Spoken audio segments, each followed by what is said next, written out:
We can't disclose this technically to anyone or you're breaking federal law. You can say there are COVID patients being admitted for COVID, but they're considered COVID until it's ruled out. Once they're ruled out, they don't say, oh, never mind, scratch that number. The number stays. You basically treat the patient as if they have it until you find out that they don't. Hello YouTube family, it is me, Miss Danaashlie. Another YouTube channel called Defending Utah Radio uploaded an incredible video today. They had been approached by an ICU nurse who decided that she was ready to commit civil disobedience to come out and report what she has been seeing firsthand in her ICU. In her message, you will hear answers to questions such as, why are families and friends of emergency room workers suddenly completely quiet and not speaking out at all about what they are seeing in the hospitals? Questions like, how are exactly these deaths being classified inside the hospital, as well as what are some of the other ramifications of this shutdown that no other media is talking about. This video has been edited for the purpose of brevity, but you can go to the channel that originally posted it in the link in the description. I also went ahead and gave subtitles to this woman's voice because it has been altered. But do go to their channel because they say that they have more whistleblowers like this stepping up in the near future. And on that note, any of you who know anything about the truth of what's going on, please get in touch with me. I absolutely will protect your anonymity, and my only goal is to get the word out to the people. Furthermore, any of you who want to keep connected to me, please do see the link to my website in the description. Get me your email so that we can stay connected in case I do get taken down from YouTube, because as you know, that's what's going on now. All right, God bless you guys. I love you, and talk to you soon. Brave medical whistleblowers have decided to come forward so that the public can know the truth. Yeah, I have worked in the medical field for over 30 years, all in Utah, mostly intensive care, and in all areas of intensive care. Every time I'm there, basically every day something is changing. Some new policy, some new... Is that a mandate, or is that coming from... mandates from the company that we as nurses need to follow. Yeah. And many of them don't make any medical sense. Every time I'm there, I find out something new, and it just blows my mind that such rational, educated people are acting in such an irrational way, and harm is being done.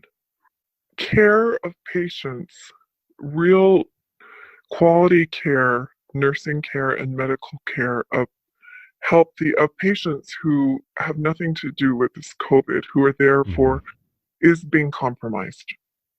100%. Wow. We all know it. All of the nurses, all the doctors know it. But our hands are tied. You speak reason and you try and reason, and basically what it is do what you're told. Act, react. Don't stop and think about this logically, just do. It is not based on sound medical logic. It's not. It's all what if. What if this is Ebola, multiplied by 100? Right. What if this is worse than any, and it's not. It honestly is not.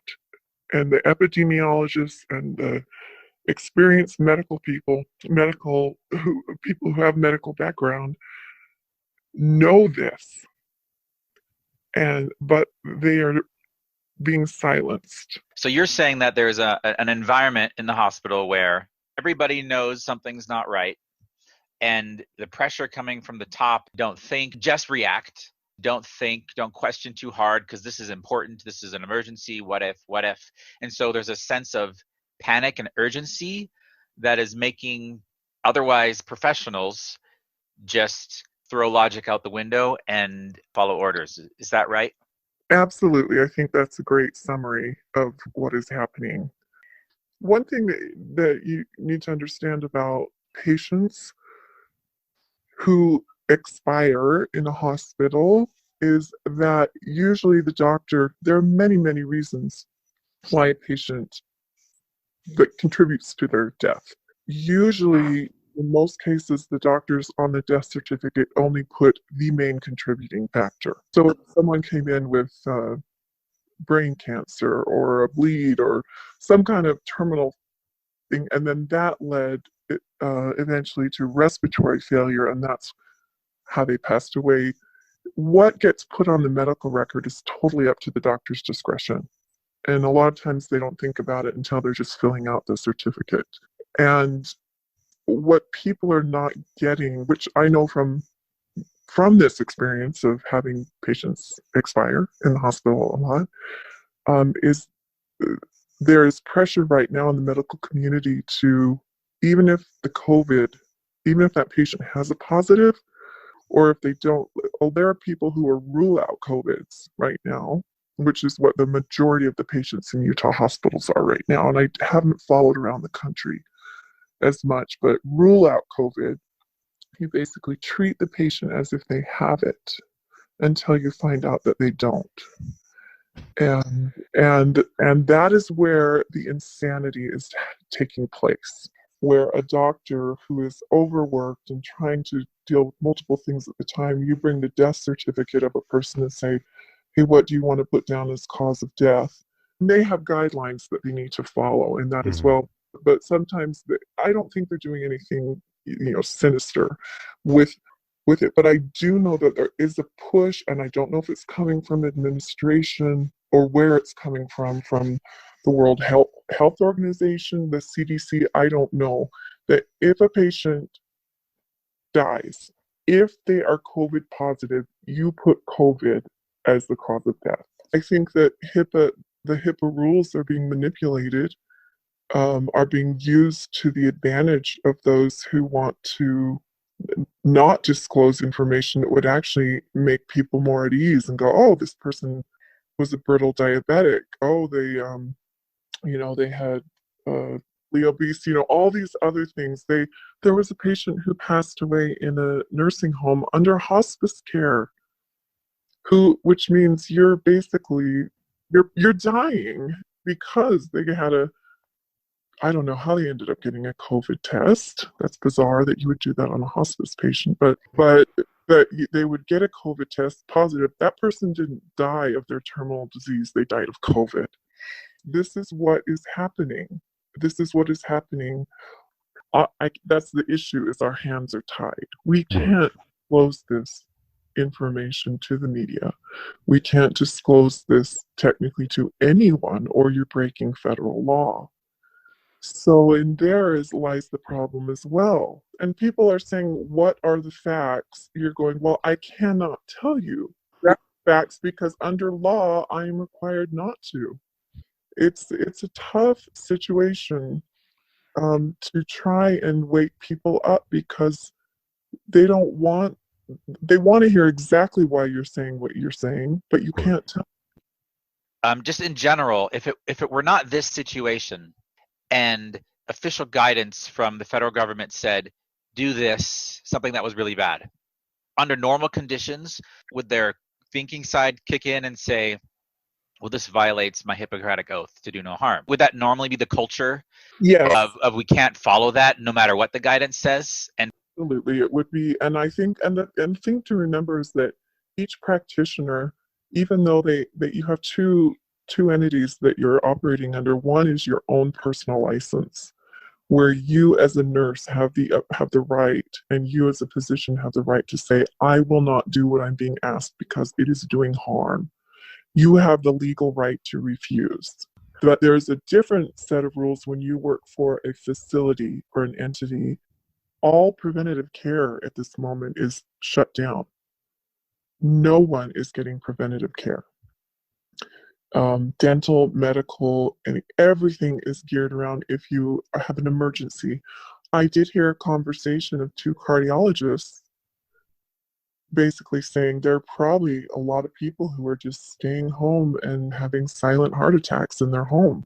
They're experiencing symptoms, but they don't want to call an ambulance. They're not allowed to go into an Instacare, so they're just opting to stay home. This whole crisis. It's not even a crisis in my mind, but Manufactured crisis. yes. And the other issue is organ donation. I don't know if you've researched or looked into this at all, but donor services, they have been nearly completely shut down at this point in placing organs for the recipient list. So this is getting into what you're saying of how this is actually costing more lives because A, preventive care, and B, we're not doing, life-saving organ transplants. Absolutely. It has been shut down, and these are beautiful, healthy organs. People could have used them. All the hype that's going on about this, is it as dangerous as everybody's saying? What's the real data showing us? This is where it's very difficult, and I don't know that anyone can get the true data. I think the true data is hidden. One factor of that is that the inconsistency of the testing. I was reading one night all of the patents that were being submitted for the different testing machines for approval, and they all did it in a completely different way. And as the lab worker said, you don't know for sure. You can't say 100% positive that if their test comes back. Some are being sent out to facilities. Some of them are done in facility, and every one of these are not uniform testing. So there you've got that issue. Then you've got that comorbidities are not being taken into account. They're not being reported. And then you can say there are COVID patients being admitted for COVID, but they're considered kind of COVID until it's ruled out. Once they're ruled out, they don't say, oh, never mind, scratch that number. The number stays. I can't tolerate the dishonesty and the lack of integrity and the giving in to the emotional side of it. We're acting as if everyone has end-stage AIDS. We have an immune system that is constantly being bombarded by invaders that our body just takes care of it, and we don't skip a beat. Mm-hmm. They're treating every single staff member and patient as if they have no intact immune system. They're not facing it with rationality. There's no I don't hear anyone saying, hey, do this to strengthen your immune system. Get outside, get sunshine, eat healthy food. Any of your unhealthy habits that stress. Here's the thing: stress is one of the top producing. When you produce cortisol in your body and you get this stress response, your immune system is weakened. The fear, I think it's fear of the unknown. It's taking advantage of uneducated people who do not understand how their bodies work and do not understand the physiology of the amazing immune response that your body produces. Mm-hmm. And they don't understand the basic concepts of freedom and liberty. This is the prime environment and situation for people to come in and take control. The population right now is prime to be subject to tyranny. And what can I do about it personally? I can do something like this.